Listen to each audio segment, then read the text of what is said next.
May request po sa akin last week na magluto daw ako ng gyudon. Kaya ito po ang gagawin ko ngayon.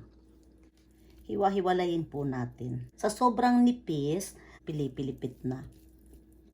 Kaya hihiwa-hiwalayin po natin. Kahit po yung mumurahing karnilang baka ang gagamitin ninyo. Medyo matagal nga lang po ang pakuluan. Ito po kasing nabili ko, medyo malambot po ang klase ng karni.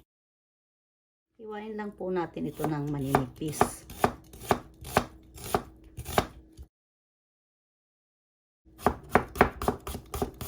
Sa huli ko ilalagay ito. Maninipis lang po. Pwede nyo pong gadgarin ang luya. Ako po ganito ang gusto ko.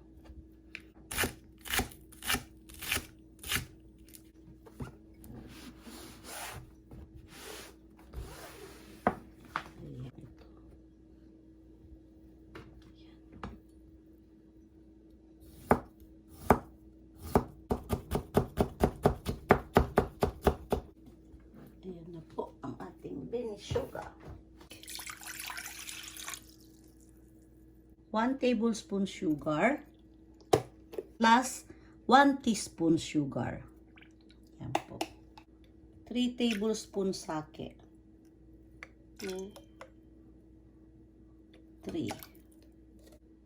3 tablespoon mirin. 2, 3. 4 tablespoon po ito. 1, 2, 3, 4 tablespoon. 1 tablespoon dashi, luya, sibuyas. Hayaan po natin kumulo.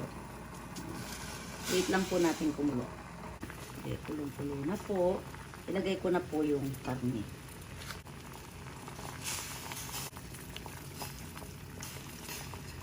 Para po hindi dikit-dikit. Hayaan lang po natin kumulo.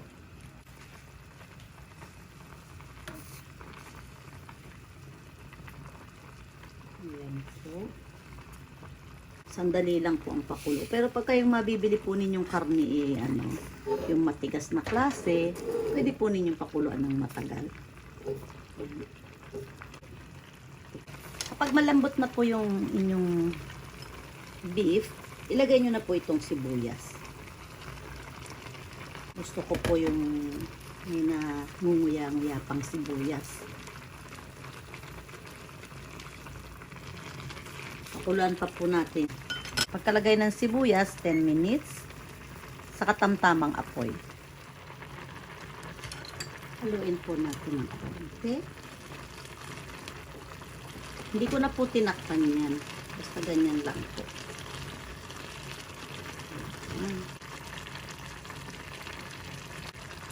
Tingnan natin. Off ko na po yung kalat.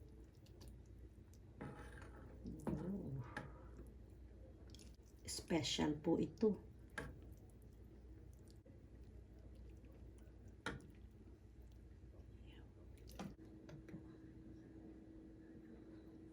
Onsen tamago, dahon ng sibuyas. Ayan.